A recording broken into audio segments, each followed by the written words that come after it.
নমস্কাৰ বন্ধুসকল, মই হিৰেন। আজি এই ভিডিঅ'টো আগবঢ়াইছোঁ আপোনালোকক এই 2025 বৰ্ষৰ এপ্ৰিল মাহটোত এই দুই ৰাশিৰ ব্যক্তিসকলে কেনেধৰণৰ ফলাফল লাভ কৰিব তাৰে সম্পূৰ্ণ তথ্য আপোনালোকক আগবঢ়াইছোঁ। প্ৰথমে মোৰ এই চেনেলটো ছাবস্ক্ৰাইব কৰি ল'ব, যাতে মোৰ পিছৰ ভিডিঅ'বিলাক আপোনালোকে সহজে লাভ কৰিব পাৰে। লগতে মোৰ ভিডিঅ' যদি ভাল লাগে তেন্তে লাইক আৰু শ্বেয়াৰ কৰিব, কমেণ্ট কৰি আপোনালোকৰ মনোভাৱ প্ৰকাশ কৰিব। এতিয়া আহোঁ মূল বিষয়লৈ। সৰ্বপ্ৰথম পাৰিবাৰিক জীৱনৰ ক্ষেত্ৰত এনেধৰণৰ এই মাহটো আপোনাৰ পাৰিবাৰিক জীৱনৰ বাবে এক উদযাপনৰ দিন হ'ব। হয় আপুনি কোনোবা ডাঙৰ অনুষ্ঠানলৈ যাব, নহয় আপুনি আপোনাৰ ঘৰতে কোনোবা ডাঙৰ অনুষ্ঠানৰ আয়োজন কৰিব। ইয়াৰ বাবে ঘৰত সুখৰ পৰিৱেশ হ'ব যদিও ব্যস্ততাও অধিক হ'ব। কোনোবা বা আনজন ঘৰলৈ অহা যোৱা কৰি থাকিব। এই সময়ছোৱাত আপুনি আপোনাৰ পৰিয়ালৰ সদস্য আৰু বন্ধু বান্ধৱীক লগ পাই থাকিব আৰু সুখ দুখৰ মুহূৰ্ত ভাগ কৰি থাকিব। কিছু পৰিয়ালৰ কামক লৈ চিন্তা থাকিব, কিন্তু কথা বতৰাৰ জৰিয়তে সমাধান হ'ব। যদি পৰিয়ালৰ কোনো সদস্যৰ সৈতে বিবাদ হৈছে তেন্তে এই মাহটো ইয়াৰ সমাধান হোৱাৰ সম্ভাৱনা অত্যন্ত প্ৰবল। ব্যৱসায় আৰু চাকৰিৰ ক্ষেত্ৰত এনেধৰণৰ এই মাহত আপুনি বহুতো পুৰণি বা নতুন পেমেণ্ট কৰিবলগীয়া হ'ব পাৰে, যাৰ বাবে আপোনাৰ আৰ্থিক অৱস্থা মানসিক চাপৰ হৈ থাকিব। যদিও আপুনি আপোনাৰ ব্যৱসায়ত সফলতা লাভ কৰিব আৰু আয়ো আগৰ তুলনাত বেছি হ'ব, কিন্তু আপোনাৰ খৰচো বৃদ্ধি পাব। যদি আপুনি ক'ৰবাত ধন বিনিয়োগ কৰিছে তেন্তে তাৰ পৰাও লাভ পাব। যদি আপুনি ব্যক্তিগত খণ্ডত কাম কৰি আছে তেন্তে আপোনাৰ ওচৰৰ কোনোবা এজনৰ পৰা সহায় পাব। তেওঁলোকৰ পৰা নতুন চাকৰিৰ প্ৰস্তাৱো আপুনি লাভ কৰিব পাৰে, যিটো ভৱিষ্যতে আপোনাৰ বাবে উপকাৰী বুলি প্ৰমাণিত হ'ব। চৰকাৰী চাকৰি কৰা ব্যক্তিসকলে এই মাহত কোনো সমস্যাৰ সন্মুখীন নহ'ব। শিক্ষা আৰু কেৰিয়াৰ ক্ষেত্ৰত এনেধৰণৰ যদি আপুনি স্কুলত পঢ়ি আছে আৰু নতুন কিবা এটা কৰিবলৈ ভাবিছে তেন্তে কোনো পাঠ্যক্ৰমত যোগদান কৰা বা আন কিবা এটা, তেন্তে এই মাহটো তাৰ বাবে খুবেই ভাল হ'ব। এই মাহটো আপুনি আপোনাৰ দক্ষতা চিনাক্ত আৰু নিখুঁত কৰাত কটাব। এই সকলোবোৰ ভৱিষ্যতেও অতি উপযোগী হ'ব, গতিকে বেছি চিন্তা নকৰিব, আগবাঢ়ি যাওক। কলেজত পঢ়ি থকা ছাত্ৰ ছাত্ৰীসকলৰ বাবে এই মাহটো অত্যন্ত প্ৰত্যাহ্বানমূলক হ'ব। যদি আপুনি কোনো প্ৰকল্পত কাম কৰি আছে তেন্তে সাৱধান হওক, কাৰণ ইয়াত আপুনি বিফলতাৰ সন্মুখীন হ'ব পাৰে। প্ৰতিযোগিতামূলক পৰীক্ষাৰ বাবে প্ৰস্তুতি চলোৱা ছাত্ৰ ছাত্ৰীসকলে চাকৰি পাবলৈ অধিক কষ্ট কৰিব লাগিব। প্ৰেমৰ ক্ষেত্ৰত এনেধৰণৰ এই মাহত আপুনি আপোনাৰ প্ৰেম জীৱনত হতাশাৰ অনুভৱ কৰিব। আপুনি অনুভৱ কৰিব যে আপুনি আপোনাৰ প্ৰেমিক বা প্ৰেমিকৰ বাবে অত্যাধিক কাম কৰি আছে, আনহাতে সন্মুখৰ পৰা তেনেকুৱা একো দেখা নাযায়। ইয়াৰ বাবেও মনত এটা নিশ্চয়তাৰ অনুভূতিৰ সৃষ্টি হ'ব পাৰে। এনে পৰিস্থিতিত যদি আপুনি তেওঁলোকৰ লগত মুকলিকৈ কথা পাতে তেতিয়া পৰিস্থিতি উন্নত হ'ব। যদি আপুনি বিয়াৰ বাবে অপেক্ষা কৰি আছে আৰু আপোনাৰ পৰিয়ালে আপোনাৰ বাবে এজন সংগী বিচাৰি আছে তেন্তে ইয়াত খৰখেদা নকৰিব আৰু আক্ৰমণাত্মক মনোভাৱৰ পৰা আঁতৰি থাকিব। আপোনাৰ বাবে উপযুক্ত সম্পৰ্কৰ বাবে অপেক্ষা কৰি আছে। এই মাহত অবিবাহিত লোকসকল হতাশ হ'ব যদিও তেওঁলোকে হয়তো কাৰোবাৰ লগত কথা বতৰা আৰম্ভ কৰিব, কিন্তু বেছি দিন নাথাকিব। স্বাস্থ্যৰ ক্ষেত্ৰত এনেধৰণৰ নিজকে ফিট কৰি ৰখাৰ প্ৰচেষ্টা এই মাহত ফলপ্ৰসূ বুলি প্ৰমাণিত হ'ব আৰু আপুনি আগৰ তুলনাত অধিক সতেজ অনুভৱ কৰিব। যদিও মাহৰ দ্বিতীয় সপ্তাহত চকুৰ কিছু সমস্যা হ'ব পাৰে, কিন্তু বেছি দিন নাথাকিব। যদি আপুনি বেছি গৰম অনুভৱ কৰে তেন্তে ঠাণ্ডা বস্তু সেৱন কৰক আৰু যিমান পাৰে সিমান ফলৰ ৰস খাবলৈ চেষ্টা কৰক। মানসিক ভাগৰ হ'ব, কিন্তু সঠিকভাৱে চম্ভালি ল'ব। কিছুদিনলৈ অস্থিৰতাৰ পৰিস্থিতি অব্যাহত থাকিব।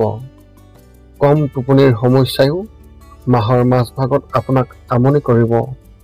এনে পৰিস্থিতিত সংযমেৰে কাম কৰাৰ অভ্যাস গঢ়ি তোলক আৰু সকলোৰে লগত মধুৰ আচৰণ কৰি থাকিব। আপোনাৰ এই মাহত শুভ সংখ্যা হিচাপে ৮ আৰু শুভ ৰং হিচাপে আপুনি এই মাহত বাদামী ৰং ব্যৱহাৰ কৰিব পাৰে। মিথুন ৰাশি ব্যক্তিসকলৰ বাবে এক বিশেষ তথ্য। আপোনাৰ ঘৰত কাম বেছি হ'ব, যাৰ বাবে কিছুদিন খিংখিঙীয়া হৈ থাকিব পাৰে। এনে পৰিস্থিতিত আপুনি এনেকুৱা এটা কথা ক'ব, যাৰ বাবে সকলোৱে হয়তো আপোনাক বেয়া অনুভৱ কৰিব। গতিকে কথাবোৰ যাতে বেয়া নহয়, তাৰ বাবে আগতীয়াকৈ ইয়াৰ যত্ন লওক। সৰ্বপ্ৰথম পাৰিবাৰিক জীৱনৰ ক্ষেত্ৰত এনেধৰণৰ। পাৰিবাৰিক জীৱনত এই মাহত শনিৰ দৃষ্টিশক্তি আপোনাৰ ৰাশিৰ ওপৰত গধুৰ হৈ পৰিছে, যাৰ বাবে আপোনাৰ পাৰিবাৰিক জীৱন অনুকূল নহ'ব। কিবা এটা লৈ আপোনাৰ মাৰ লগত কাজিয়া হ'ব পাৰে। লগতে আপোনাৰ বিষয়ে এটা নেতিবাচক ছবি আপোনাৰ ঘৰখনত সৃষ্টি হ'ব পাৰে। যদি আপুনি ধৈৰ্যৰে কাম নকৰে তেন্তে কথাবোৰ বেয়া হৈ যাব।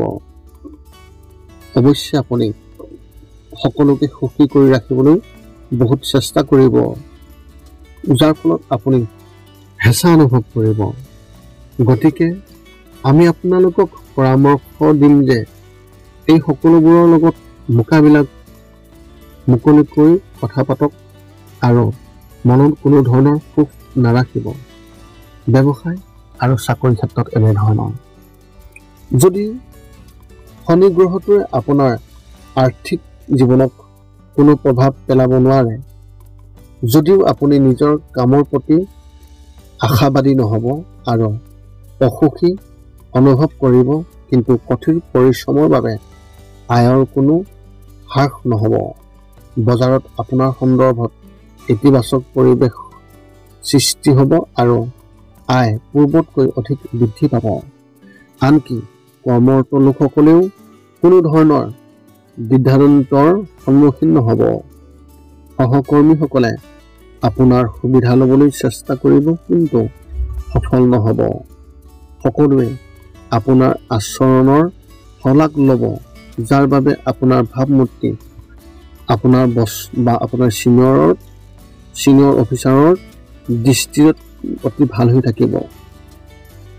শিক্ষা আৰু ক্ৰীড়াৰ ক্ষেত্ৰত এনেধৰণৰ। যদি আপুনি এজন কমাৰ্চৰ ছাত্ৰ হয় তেন্তে এই মাহত সাৱধানে প্ৰস্তুতি চলাওক। যদি আপুনি এনেকুৱা এটা প্ৰজেক্টত কাম কৰি আছে যাৰ বিষয়ে আপোনাৰ বহুত আশা আছে, তেন্তে সেয়া বিফল হ'ব পাৰে। এনে পৰিস্থিতিত যিকোনো সিদ্ধান্ত লোৱাৰ আগতে নিশ্চিতভাৱে নিজৰ ছিনিয়ৰসকলৰ সমৰ্থন লওক। প্ৰতিযোগিতামূলক পৰীক্ষাৰ বাবে প্ৰস্তুতি চলোৱা ছাত্ৰ ছাত্ৰীসকলে নিজৰ বাবে নতুন মাত্ৰা নিৰ্ধাৰণ কৰিব। আপুনি এতিয়া যিটো ক্ষেত্ৰত প্ৰস্তুতি চলাইছে তাৰ পৰিসৰ বৃদ্ধি কৰক আৰু বৃদ্ধি কৰিব পাৰিব, যিটো ভৱিষ্যতে অতি উপযোগী হ'ব। বিদ্যালয়ৰ ছাত্ৰ ছাত্ৰীসকলে নিজৰ বাবে নতুন পাঠ্যক্ৰমত যোগদান কৰাৰ কথা চিন্তা কৰিব পাৰে। প্ৰেমৰ ক্ষেত্ৰত এনেধৰণৰ।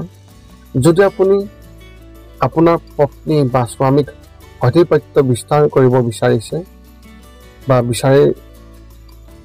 চেষ্টা কৰিছে, তেন্তে সম্পৰ্কত বিভাজন হ'ব পাৰে।